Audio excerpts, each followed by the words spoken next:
The United Nations says it has evidence of war crimes being committed by both sides in the conflict in South Sudan. Peace talks are being held in the Ethiopian capital Addis Ababa, but South Sudan's defense minister says rebel leader Riek Machar does not have enough control for a ceasefire to hold.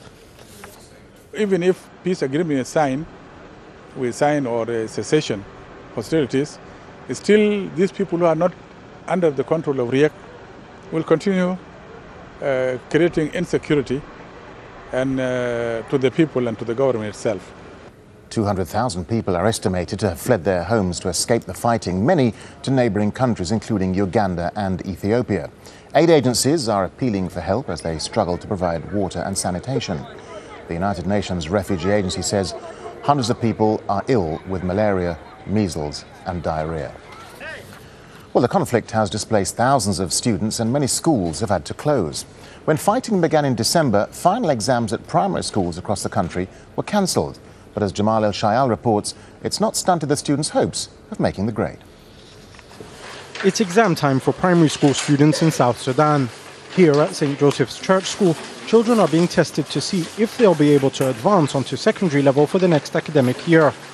And although the school's facilities are basic, computers and calculators are nowhere to be seen, and there isn't even a drinking fountain for the kids, these are South Sudan's more fortunate students. Because only a short distance away, 26-year-old Quates Mawaka and his friends are sitting the same exam.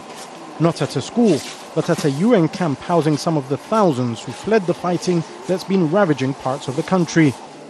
Crammed into what was once a function room for United Nations peacekeeping troops, students here are doing their tests after spending over a month in the most dire conditions. Living in flimsy tents under the scorching heat, poor sanitation, hardly any toilets, little food and no electricity, the kids' willingness to sit these exams is an achievement in its own right. Many of these students should be preparing to go to college or university, but years of war has meant that they've missed out on school and are only now sitting their primary school exams. They're already years behind on their education, but they're adamant not to let war and conflict delay them anymore. We know that children, they are involved in conflict situations, and for UNICEF this is not acceptable. So we spent quite some time with the authorities lobbying and ensuring that these practices do not continue. What's even more fascinating about Quate's story is that his father, 48-year-old Michael, was taking the same exam alongside him. He tells me he's lived most of his life through armed conflicts, and that's why he was so happy when South Sudan gained independence 2 years ago, because he thought peace would prevail, allowing him to finally get an education. Among a population that's more than 70% illiterate, there are many cases like Michael, parents and grandparents who never got a chance to go to school. It's something the government says it's trying to change.